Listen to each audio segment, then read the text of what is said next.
जय माता दी। प्रेम से बोलिए संतोषी माता की जय।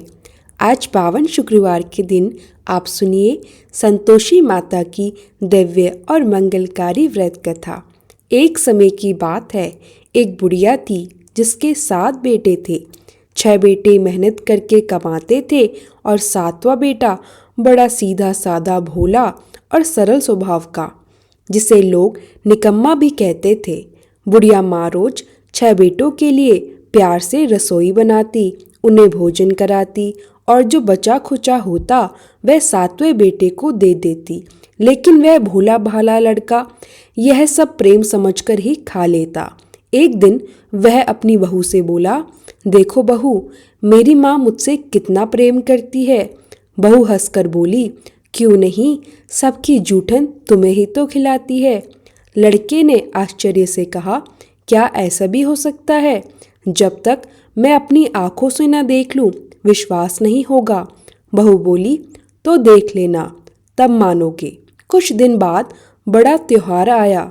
घर में 7 प्रकार के व्यंजन और चूरमे के लड्डू बने। लड़के ने सच्चाई देखने के लिए सिर दर्द का बहाना किया। पतला कपड़ा सिर पर ओढ़कर रसोई में जाकर लेट गया और सब चुपचाप देखने लगा। 6 भाई भोजन करने आए। उसने देखा माँ ने उनके लिए सुंदर आसन, 7 प्रकार की रसोई और मीठे लड्डू परोसे। वह आग्रह करके अपने 6 बेटों को प्रेम से भोजन कराती रही। जब 6 भाई खाकर उठ गए, माँ ने उनकी जूठन में बचे लड्डू के टुकड़ों को इकट्ठा करके एक नया लड्डू बनाया। जूठी थालियां साफ की और पुकारा, उठ बेटा, तेरे 6 भाई खा चुके हैं, अब तू कब खाएगा? लड़का तड़पकर बोला, माँ, मैं आज भोजन नहीं करना चाहता, मैं परदेश जा रहा हूँ। माँ बोली, कल जाता तो आज ही जा। वह बोला, हाँ माँ, आज ही जा रहा हूँ। और वह घर छोड़कर निकल पड़ा। चलते चलते उसे बहू की याद आई। बहू गौशाला में कंडे थाप रही थी। वह बोला, मेरे पास कुछ नहीं, यह अंगूठी है, तुम इसे रख लो, अपनी कोई निशानी मुझे दे दो।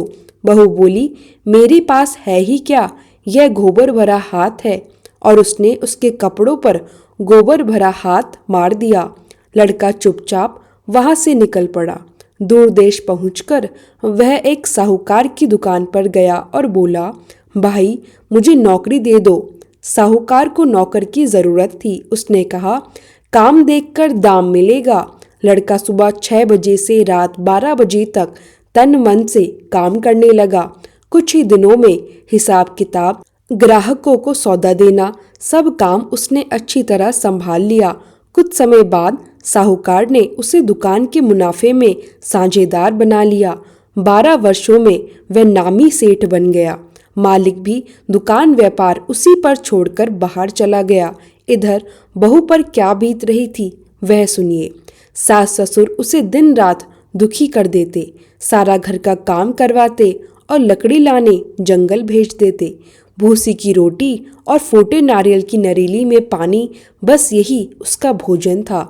एक दिन लकड़ी लेने जाते समय रास्ते में उसने कई स्त्रियों को संतोषी माता का व्रत करते देखा।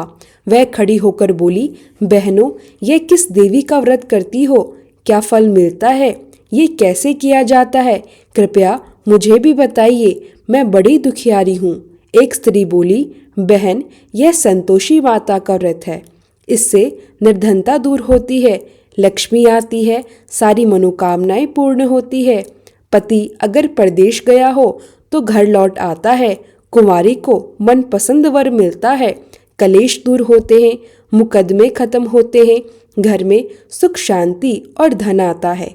वह स्त्री आगे बोली, 1.25 आने का गुड़ चना लेना या श्रद्धा से अधिक भी ले सकती हो। हर शुक्रवार निराहार रहकर कथा सुनना या कहना, क्रम बिल्कुल भी नहीं टूटना चाहिए। सुनने वाला ना मिले तो घी का दीपक जलाकर जल का पात्र रखकर कथा कहना। कार्य सिद्ध होने तक नियम रखना। उद्यापन में 2.5 सेर आटे का खाजा, इसी अनुसार खीर, चने का साग बनाना, 8 लड़कों को भोजन कराना। उस दिन खटाई नहीं बनानी, खटाई बिल्कुल भी मत देना। यह सब सुनकर बहू ने लकड़ी बेचकर तुरंत गुड़ चना खरीदा और मंदिर जाकर संतोषी माता से विनती की, माँ मैं अज्ञानी हूँ, दुखी हूँ, बेचारी हूँ, आपकी शरण में आई हूँ, मेरा कष्ट दूर करो माँ। एक शुक्रवार बीता ही था कि दूसरे शुक्रवार को उसके पति का एक पत्र आया और तीसरे शुक्रवार को उसका भेजा हुआ पैसा भी आ गया। घर में अब ईर्ष्या बढ़ने लगी। जेठानियां ताने देने लगी, अब तो काकी के बड़े दिन आ गए। बेचारी बहू रोते रोते माता के मंदिर गई और बोली, माँ मैंने धन नहीं मांगा, मुझे तो अपने सुहाग का दर्शन चाहिए। माता ने कहा, जा बेटी, तेरा स्वामी तेरा पति अवश्य आएगा। माता ने सोचा, मैंने कह तो दिया कि तेरा स्वामी आएगा, पर उसे तो इसकी याद भी नहीं।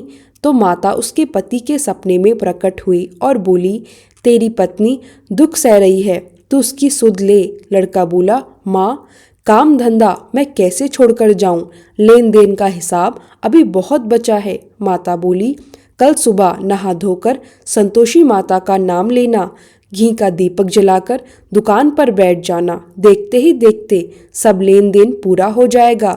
सांझ होते होते धन का ढेर भी लग जाएगा। अगली सुबह उसने वैसा ही किया और सचमुच देने वाले पैसे लेकर आए, लेने वाले हिसाब लेकर आए। भरे पड़े माल के खरीदार आ गए और शाम तक दुकान के आगे धन का ढेर लग गया। वह गहने कपड़े लेकर घर को रवाना हो गया। इधर बहू रोज की तरह लकड़ी लेकर लौटते समय मंदिर पर रुकी। धूल उड़ती देख बोली, माता यह धूल कैसी उड़ रही? माँ बोली, पुत्री तेरा पति आ रहा है। माता ने उसे बताया, लकड़ियों के 3 गट्ठा बना लो, एक नदी के पार रखना, एक मंदिर पर, एक सिर पर ले जा और घर पहुंचकर 3 बार बोलना, लो सासू जी लकड़ी का गट्ठा लाई हूँ, भूसी की रोटी दो, नरेली का पानी दो, आज कौन मेहमान आया है? बहू ने वैसा ही किया। उधर पति नदी किनारे रुका, भोजन बनाया, विश्राम किया और गांव को आया। घर पहुंचा ही था कि बहू लकड़ी का गट्ठा लेकर आई और वही वचन बोले। सास बोली, बहू ऐसा क्या बोलती है, तेरा मालिक आया है। पति ने बहू को देखा, अंगूठी पहचानी और बोला, माँ यह कौन है? माँ बोली, तेरी बहू है, 12 साल से दुख झेल रही है। पति ने कहा, माँ मुझे दूसरे घर की चाबी दो, और उसी दिन उसने नया घर राजमहल जैसा सुंदर बना दिया। बहू सुखी से रहने लगी। शुक्रवार का दिन आया। बहू ने पति से कहा, मुझे माता का उद्यापन करना है। पति बोला, बहुत अच्छी बात है, कर लो। बहू ने जेठ के लड़कों को बुलाया, पर जेठानी ने उन्हें सिखा दिया खाने बैठना और खटाई मांगना। लड़कों ने खीर खाई और कहा, हमें खटाई भी दो। बहू बोली, आज खटाई नहीं मिलेगी। लड़कों ने पैसे मांगे, बहू ने भोलेपन में दे दिए। वे पैसे लेकर इमली खाने लगे और माता का व्रत भंग हो गया। माता रूठ गई। राजा के दूत पति को पकड़ ले गए। सास ससुर अब ताने देने लगे।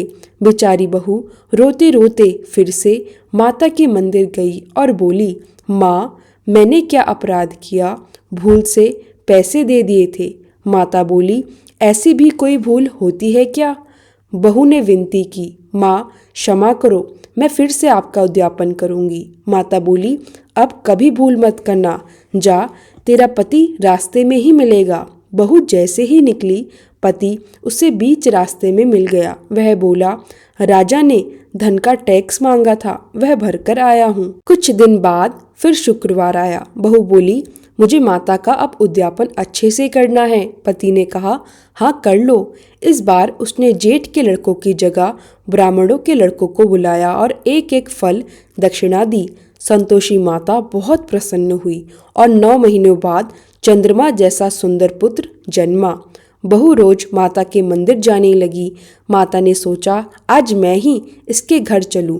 माता भयानक रूप धरकर उसके घर आई। गुड़ चना लगा मुख, सूंड जैसा ओठ, मक्खियाँ भिनभिना रही।